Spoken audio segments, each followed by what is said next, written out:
Good morning. I wanted to do another dehydrating tutorial, something that's pretty easy to do. I was sharing with you before that you need to blanch your vegetables and then cool them down in order to dehydrate them without discoloring them and stuff like that. So another step, like I said before, is you can buy these frozen vegetables in packages. There's mixed vegetables, corn, peas and corn, and these are peppers and onions, a mixture that you can buy at the store. They're already pre-cooked and are blanched, excuse me. And then I'm just going to show you how we put them on the trays and just put them in the dehydrator to dehydrate. I had opened the peppers already, peppers and onions. And it's as simple as spreading them out on your tray. Some of the bigger pieces you could probably break up. Yeah, just spread it all out.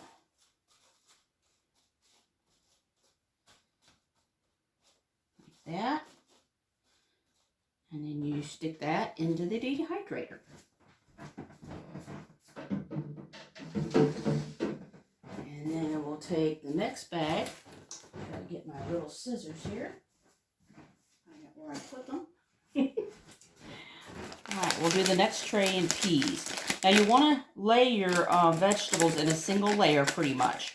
You don't want to pretty much overlapping each other. So I usually put half the bag in there first just to see how far it spreads out. Because we got plenty of room. Like that. Yeah, I think we'll be able to get the whole thing in there. And you can sometimes find these vegetables at discount grocery stores at fairly low cost. And so this way, once they're dehydrated, then you can put them in anything you're cooking.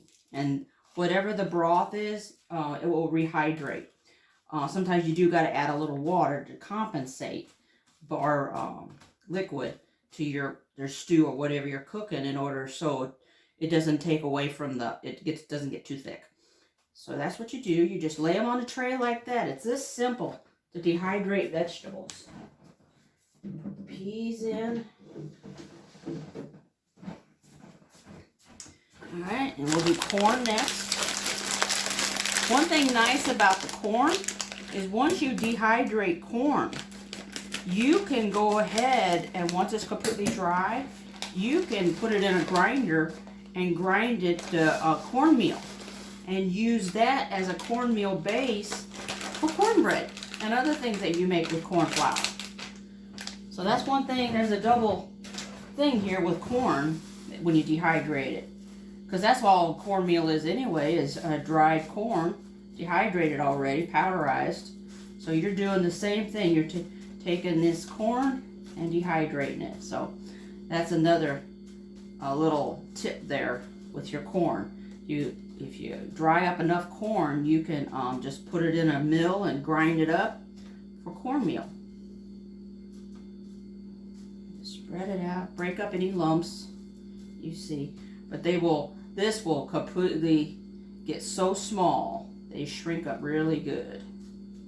Or a lot. Alright, I'll put this over here. Hadn't done a video in a couple weeks, I've been really busy. But I wanted to get another one showing you how easy it is just to take store-bought, frozen vegetables and dehydrate them. Now, I think you can also do this with any of the frozen fruit, any of the berries and stuff you find that you like to put in smoothies and stuff. You can dehydrate those. So, a lot of people enjoy doing the freeze drying, but those machines are just a little more costly than a plain old dehydrator. So, I just go with the dehydrator at this time.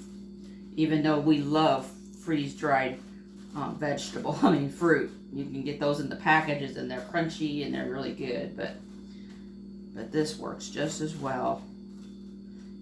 You just add your fruit and stuff to whatever you're cooking. Or as a topping for ice cream or something like that. And this was peas and carrots.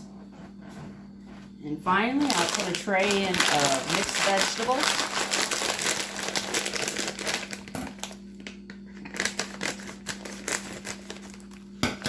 sometimes these vegetables, some of the oranger ones, can stain your dehydrating racks.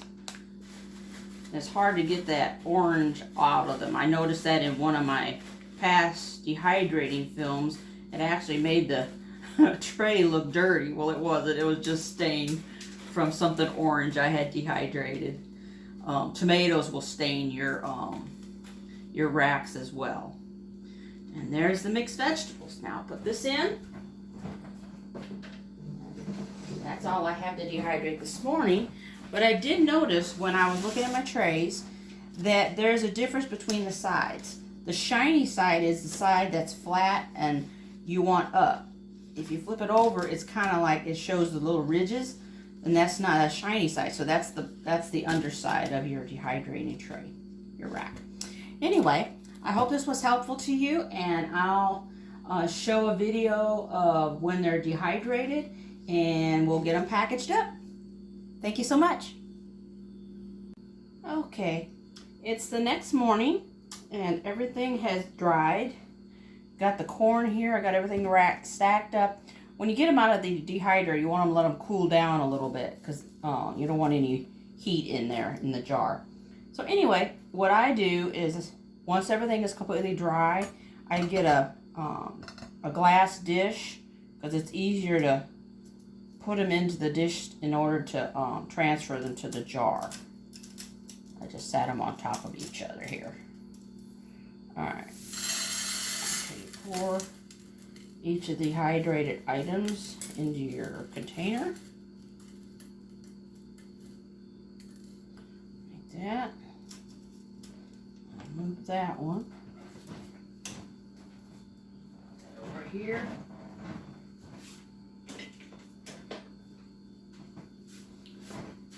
And then you take your jar that has the same item. This is dried corn.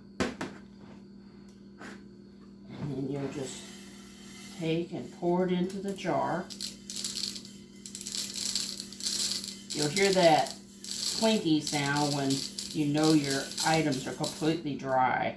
You want everything to sound chinky chink or clicking. Let's see. Put them in your jar. And then after that, you take one of the moisture absorbers, just keeps the moisture out, and you stick that in your jar. And you put your lid on, like that.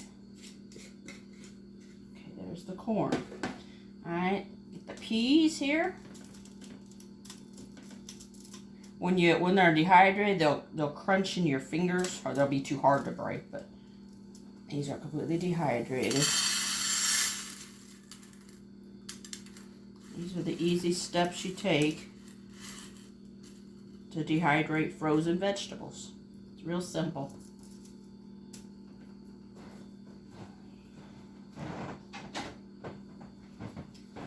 And then I get the jar with the peas. And again, I pour them right in there.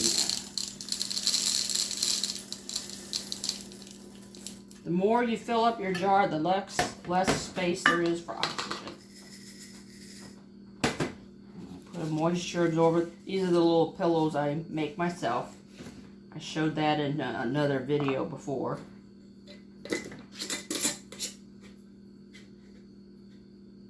Alright, that's the mixed vegetable. Okay. Right there. So this is the green beans and corn and peas and mixture here.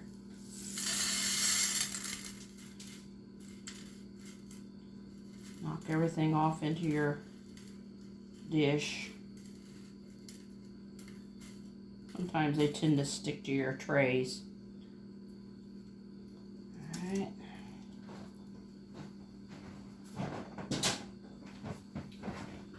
And then you take the mixed vegetables and put them into their jar. Like that.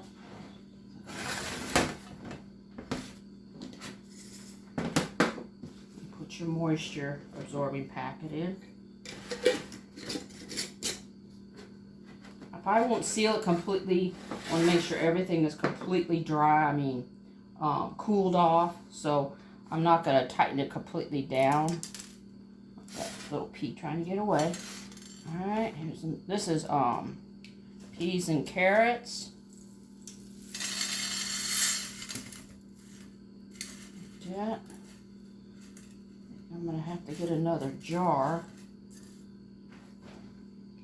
Because I got another batch of mixed vegetables here. So I'll grab another jar. Clean jar. Have that ready. Here's my peas and carrots.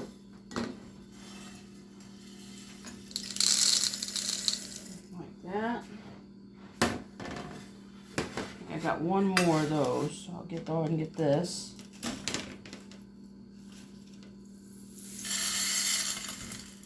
And that's all there is to it. They're just taking frozen vegetables from the store and drying them up for shelf life a little bit longer. Okay, this is the extra. So that jar is pretty much full. And I got one more carrots and peas here.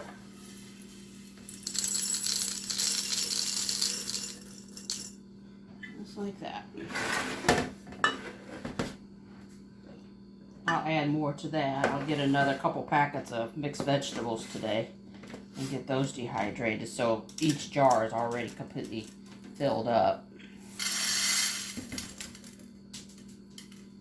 I hear some running to the floor.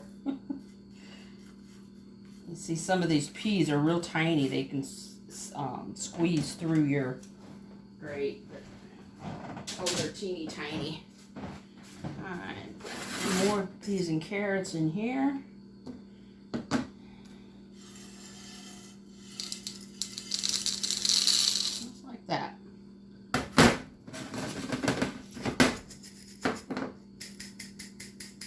Shake it down.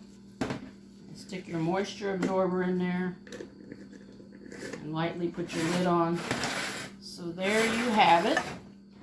How you take frozen vegetables and put them in canning jars after they've dehydrated.